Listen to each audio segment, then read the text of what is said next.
Jeshi la polisi mkoa wa Mbeya linawashikilia watuhumiwa watatu ambao ni Mseveni Menati, huyu ni mkazi wa Uyole, Fredi Lulandala, mkazi wa Mapelele, na Joseph Ngelenge, huyu ni mkazi wa Uyole pia hapa jijini Mbeya. Hawa wanatuhumiwa kwa tuhuma za kusafirisha dawa za kulevya aina ya bangi yenye uzito wa kilo 168. Watuhumiwa walikamatwa tarehe 21 mwezi wa kwanza mwaka 2006 baada ya kuingia katika stendi kuu ya mabasi jijini Mbeya wakiwa kwenye bajaji yenye namba za usajili MC 550 EWN aina ya TVS Kings, wakiwa na dawa hizo za kulevya zikiwa kwenye mabegi 8 ya nguo, wakiwa wamepaki wakitaka sasa kusafirisha kuelekea mkoani Arusha. Watuhumiwa wanaeleza kwamba waliingiza madawa ya kulevya kutoka nchi za jirani, yani kwa maana ya nchi ya Malawi, na wanaeleza kwamba waliingiza nchini dawa hizo kutoka nchi jirani wakitaka kuzisafirisha kwa njia ya basi kuelekea jijini Arusha. Upelelezi unakamilishwa na hatua zaidi za kisheria zinaandaliwa sasa, zinakamilishwa ili waweze kuchukuliwa hatua zaidi.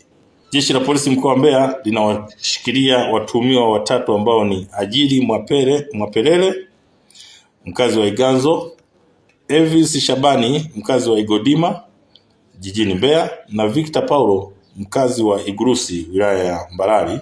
Hawa wanashikiliwa kwa tuhuma za wizi wa pikipiki ya magurudumu matatu maarufu guta yenye namba za usajili MC 495 FFY aina ya Sinolai.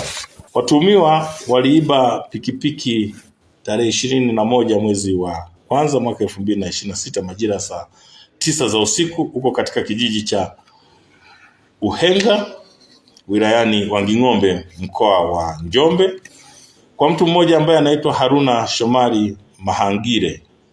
Huyu ni mkazi wa kijiji cha Uhenga, na kisha walisafirisha bajaji hiyo au pikipiki hiyo hadi mkoani Mbeya kwa ajili ya kutafuta soko na kutaka kuiuza.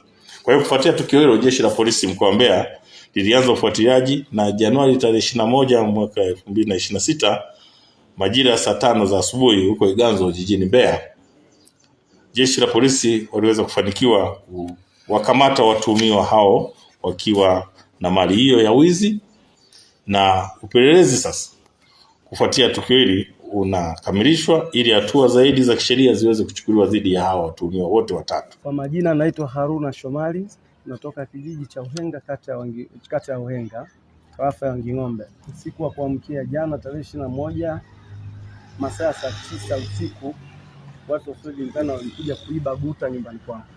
Baadaye nimefanya ushirikiano na serikali ya kijiji pamoja na kata, viongozi wamekuja pale eneo la tukio.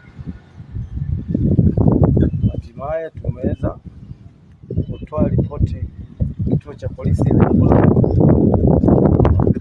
Lembula tulikuwa ripoti.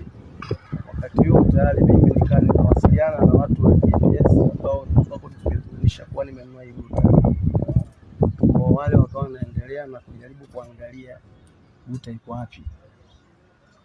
Tunavyowasiliana na jeshi la polisi Lembula tayari tukawa tunaambiwa guta inaelekea mkoa wa Mbeya.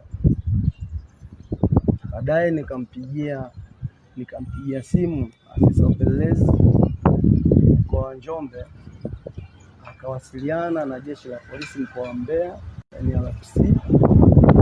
Kweli jeshi la polisi mkoa wa Mbeya wamefanya ushirikiano kwa kweli. Tunashukuru sana. Kweli